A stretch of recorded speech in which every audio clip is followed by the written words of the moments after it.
I woke up in a novel. One minute, I was asleep in my bed.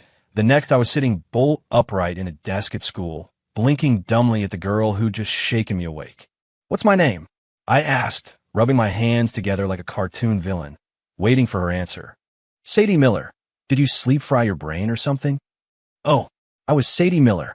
I mentally scrolled through the entire plot of The Pure Heart of the Campus Queen, and finally, a memory of Sadie Miller clicked into place. Oh, hell no.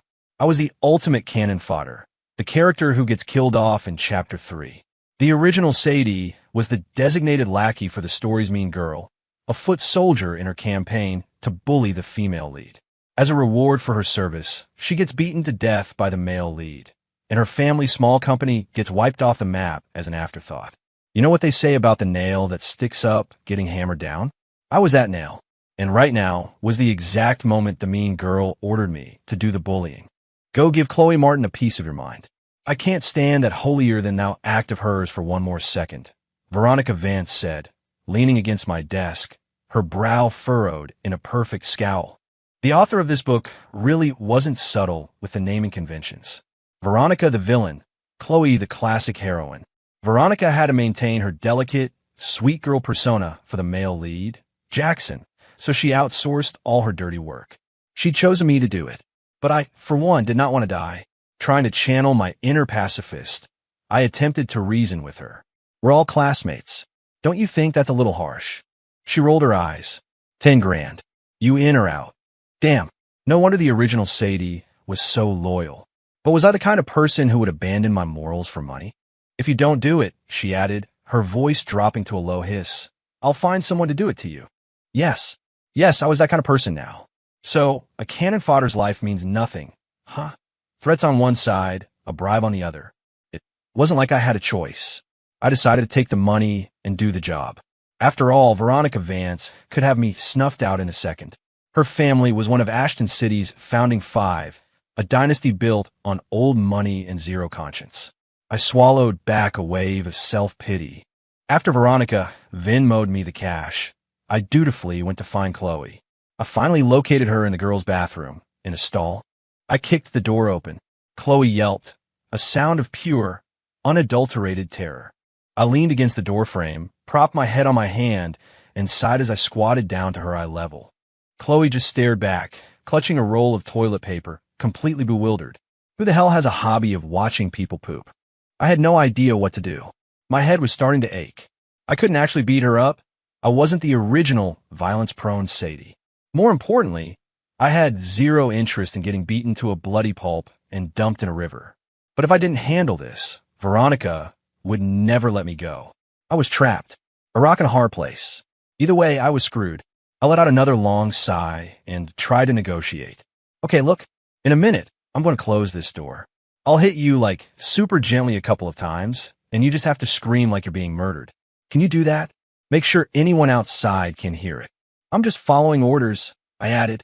"We'll put on a little show, and I can report back that the job is done."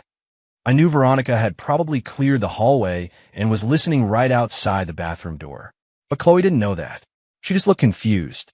After a moment of thought, she tried to explain that her only immediate goal in life was to finish her business in peace.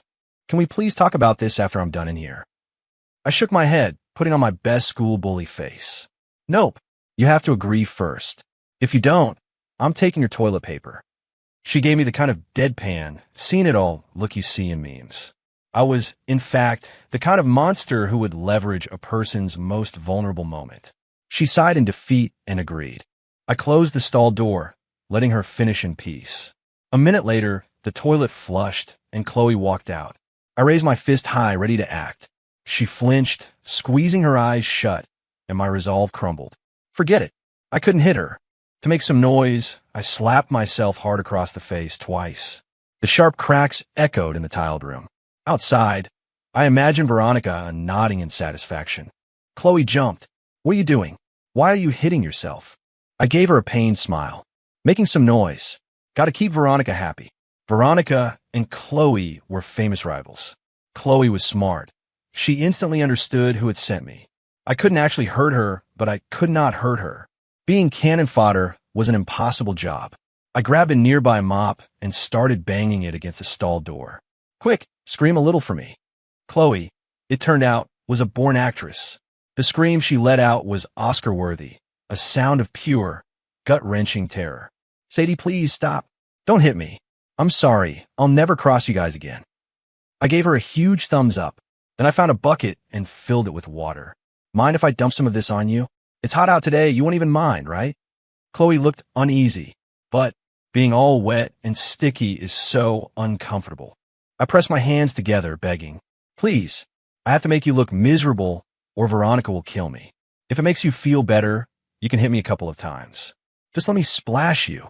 She seemed to understand my predicament, and maybe she realized that if I didn't make it look convincing, Veronica would just send someone else next time.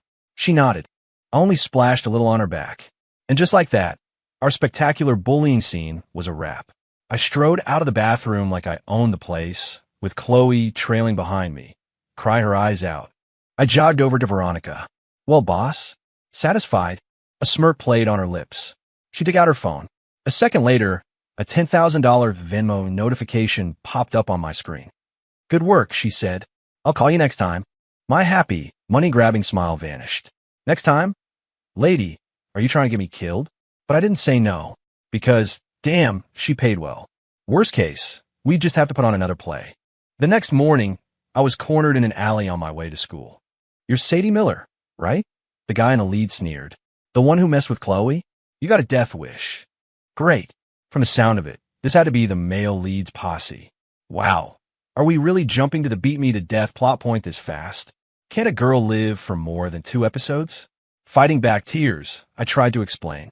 I didn't hurt Chloe. We were just acting. Didn't hurt her? Half the school heard her screaming yesterday. She went home soaked. If I hadn't checked the security footage, I wouldn't have caught you. The guy in front was practically vibrating with rage. Jack, why are you even talking to her? One of his friends chimed in. She made your girl suffer. Let's just give her a taste of her own medicine. Okay, definitely the male lead's crew. Only the hero gets a name like Jackson Pierce. Jack grabbed a handful of my hair. Anyone who hurts her pays the price, he growled. My scalp screamed in protest, and the pain made my eyes water. It also made me furious. What is wrong with you? Don't you listen? Did Chloe herself tell you I hit her? You just show up and start attacking me without knowing a thing? Are you insane? Jack's fist slammed into my stomach. Abusers never admit what they did. Chloe's too kind to rat you out. You deserve to die. I doubled over, clutching my gut, my breakfast threatening to make a reappearance. I was speechless. Why would the hero of the story ever listen to the cannon fodder's side? There were too many of them. Even if I fought back, I was hopelessly outnumbered. Nope. Discretion is the better part of valor. I had to run. If I could make it to a crowded area, I might just survive this. Jack stomped on my leg, grinding his heel into my calf. I cried out, grabbed a loose rock from the pavement, and jabbed it hard into his shin. He swore, stumbling back. That was my chance. I scrambled up and bolted. Get her. They were right behind me. My heart hammered against my ribs. Was the male lead in this novel some kind of rabid dog? Why was he so relentless? Jack scooped up a rock and hurled it at me. He must have had some kind of hero halo buff because it hit me square in the back of the head with pinpoint accuracy. My health bar, already critically low, bottomed out. My skull rang like a bell. I reached up and my hand came back wet and red. Blood was pouring down my neck. My ears started ringing, my vision blurred, and the world tilted sideways as I collapsed onto the concrete. I have to be the lamest transmigrator in history, I thought. Game over in less than 48 hours. I woke up to the sharp, antiseptic smell of a hospital. My head was wrapped in so many bandages I felt like a mummy, and every slight movement sent a spike of pain through my skull. Chloe was sitting by my bed, her eyes red and puffy. Ouch! What are you doing here? How did I get to a hospital? Am I alive? The second I spoke, her face crumpled with guilt, and she leaned forward. Sadie, I'm so sorry. It's all my fault. I didn't explain things to Jack and his friends, and now you're hurt because of me. Does your head still hurt? The doctor said you have a mild concussion and you need a rest. I'll take care of you for the next few days. Just tell me if you need anything. I sighed. It's not your fault. It was just the plot doing its thing. For a minor character like me, surviving it all was a win. Rule 1. Stay the hell away from the main characters. The door opened, and Jackson Pierce himself walked in, holding a fruit basket. Chloe, who had been so gentle and sweet with me, instantly went cold. I rolled my eyes, making it clear I didn't want to see him either. What are you doing here? Chloe snapped. Can't you see Sadie doesn't want you here? Jackson, who had been a raging monster when he was beating me, now looked like a scolded puppy. He didn't dare talk back. In the original novel, this was the point where the main couple was in their will-they-won't-they phase. My beating was supposed to be the catalyst. Jack's violent retribution against me would prove his deep love for Chloe, and they'd finally get together. He, the rebellious sole heir to the powerful Pierce family, would be tamed by her love, becoming utterly devoted. But because of me, the process was the same, but the result was all wrong. Jack did what the script demanded, but Chloe got mad at him for it. He stood with his hands behind his back like a kid in the principal's office. Sadie, I'm sorry, he mumbled. I'm misunderstood. Please forgive me. He had literally put me in the hospital. I wasn't feeling particularly magnanimous. Forgiveness was not on the menu. I turned my head away, pointedly ignoring him. Seeing my reaction, Chloe's brow furrowed. She pointed to the door and told Jack to get out. He didn't move. Instead, he shuffled over to her, looking miserable, and tugged on her sleeve. I know I messed up. Please don't make me leave. What the hell, Jack? What's with the kick puppy routine? As mad as I was at him for, almost killing me, I couldn't help it. I was a sucker for romance. And this was the main couple. A sappy grin spread across my face. Nothing better than watching the female lead put the male lead in his place. It was my favorite trope. He looked so pathetic, so trainable. I made a mental note to write some seriously messed up fanfiction about him later as revenge. Over the next few days, while I recovered, Chloe took care of me tirelessly, and Jack was demoted to her personal errand boy, fetching things for me on command. For a cannon fodder, I was living the high life. Soon, the mummy wrapping came off my head, and I was discharged. I thought I could finally return to a quiet life at school. I was wrong. I got cornered after school again. This time, it was Veronica and her crew. Seriously? It's like I had to choose between pissing off the hero or the villain, and somehow I'd managed to piss them both off. Veronica stood in the center of her posse, arms crossed, blocking my path. Sadie Miller, taking my money and then buddying up with Chloe Martin? Who gave you the guts to double-cross me? Okay, I admit what I did wasn't exactly professional, but bullying is worse. God, being a side character is hard.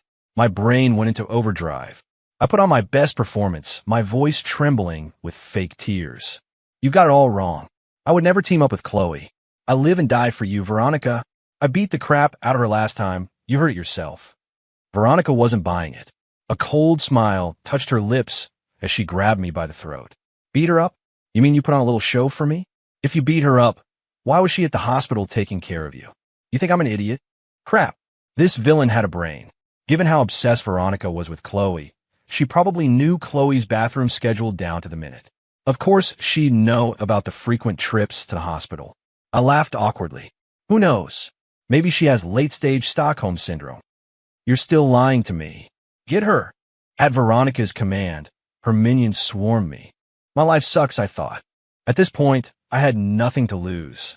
As they kicked and punched me, I fought back like a cornered animal, scratching and biting, all dignity gone. But one against many is a losing battle. I was covered in scrapes and bruises. The wound on my head, barely healed, split open again. Blood trickled down my cheek. I tasted copper in my mouth. I gathered up a mouthful of bloody spit and launched it right at Veronica's face. Even if I couldn't win, I could at least gross her out. She shrieked and recoiled. Tissues. Sadie, you're insane. That's disgusting.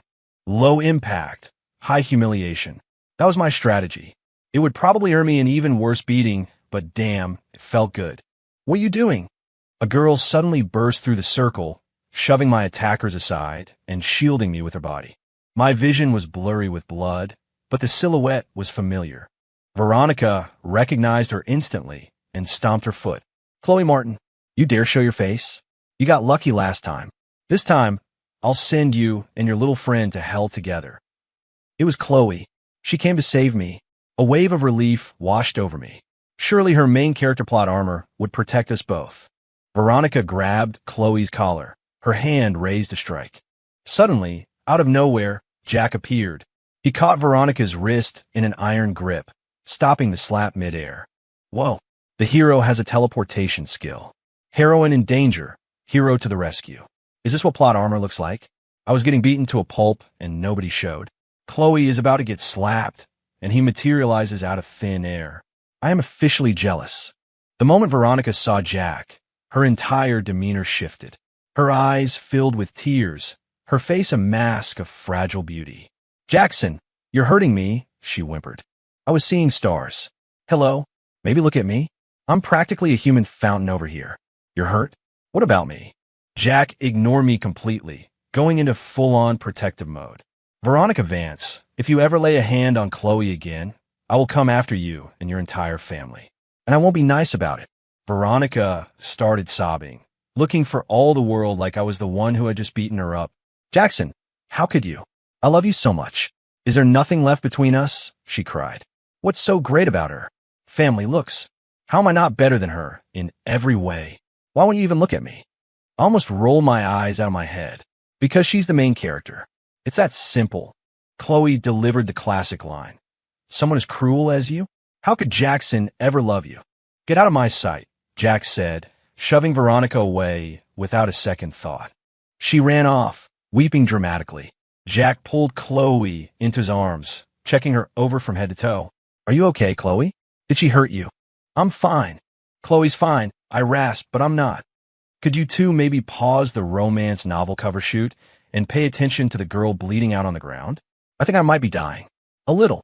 Chloe gasped, finally remembering me. She rushed over and helped me up, guiding me back to the hospital. Familiar room, familiar bed, familiar doctor. The doctor stroked his chin, a thoughtful expression on his face. You look familiar. I smiled weakly. That's because I was just discharged yesterday. Oh, it's you again. I wanted to cry. Yes, it's me again, the unluckiest person alive. You're a young girl. Why do you get into fights all the time? Don't you know it hurts to get injured like this? I was too tired to even be angry. Did he think I wanted this?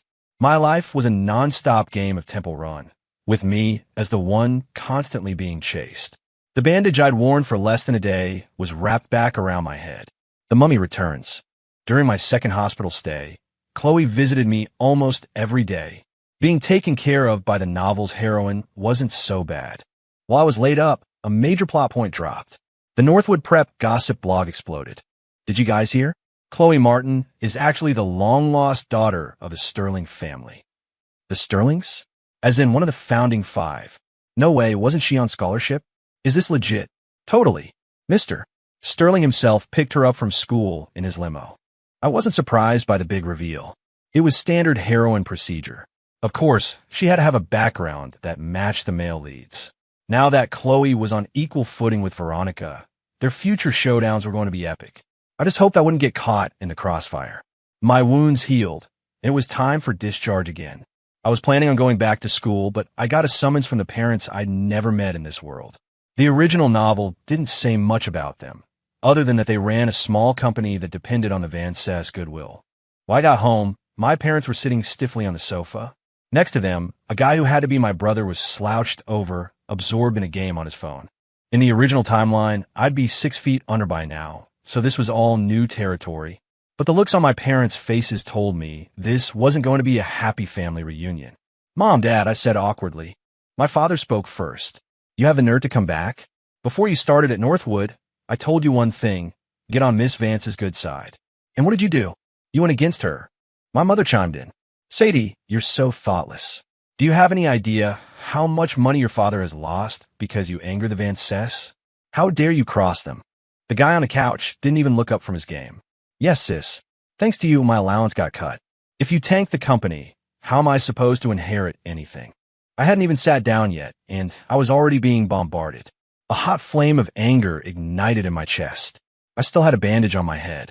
Were they blind? Didn't they care at all? Are you my real parents? I asked, my voice dripping with sarcasm.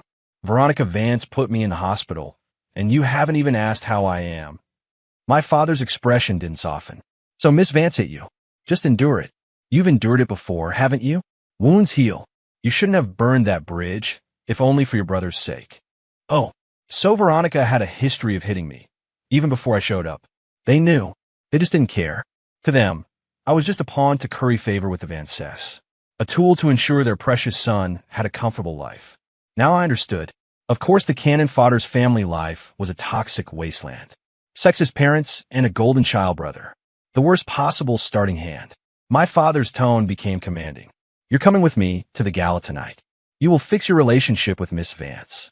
And while you're there, you will mingle with the sons of other wealthy families. It's time you started thinking about an arranged marriage and making one final contribution to this family. They're trying to squeeze every last drop of value out of me. Any normal person hearing this would want to grab a machine gun. I laughed coldly. You really know how to use a person up? Don't you, Dad? Fine. I would fix my relationship with Veronica Vance. You bet I would. By the time the gala started, I was ready. I wore a dramatic black and red gown, the perfect outfit for my grand performance. On the surface, I was calm. Inside, I was cackling maniacally. Tremble before me, you heirs and heiresses. If King Kong could take Manhattan, I could take this gala. Every powerful family my father wanted to impress, I was going to offend. He wanted me to pave the way for my brother? In his dreams. I hated socializing, so I found a quiet corner to sip champagne. But trouble always finds me. A portly man about my father's age waddled over, a slimy smile on his face. He reached out to touch me, and I sidestepped him neatly. His plan foiled, he pouted. You've got no manners, little girl. It's your lucky day that I've taken an interest in you. Don't be ungrateful. I could handle being pushed around by the main characters, but this guy? A fellow C-list extra? Who did he think he was? I didn't hold back. You can keep that good fortune for yourself, old man. You're going to break a tooth trying to chew on something this young. Don't be so shallow, he sputtered. God may have closed the door for me, and he clearly didn't open a window. I finished. You're so rude. Thank you for the compliment. He looked like he was trying to punch a pillow. There are more friends than enemies in business, he threatened. Tell me your family name. I'll make you regret this. I smiled sweetly and pulled out a sign I prepared earlier, hanging around my neck. He stared, speechless. In big, bold letters, it read, I'm with Miller Corp. Mess with me and my dad will sue you into oblivion. See? I said. Now I'll buzz off. I shooed him away like a fly and made a beeline for Veronica Vance. She saw my outfit, saw the sign, and for the first time, her perfect composure cracked. She looked at me with the same baffled expression as Chloe in the bathroom stall. I puffed out my chest, snatched the wine glass from her hand, and flung its contents in her face. Red wine streamed down her cheeks, ruining her perfect makeup and staining her white dress. She looked like she was about to short-circuit. She clearly had never realized I was a complete psychopath. Sadie, what are you doing? What am I doing? Getting even. She thought she could have her goons beat me half to death and walk away and skate? Payback's a bitch. I didn't answer. I smashed the wine glass on the floor, picked up a sharp shard, and drew it swiftly across her arm. A thin red line appeared on her pale skin.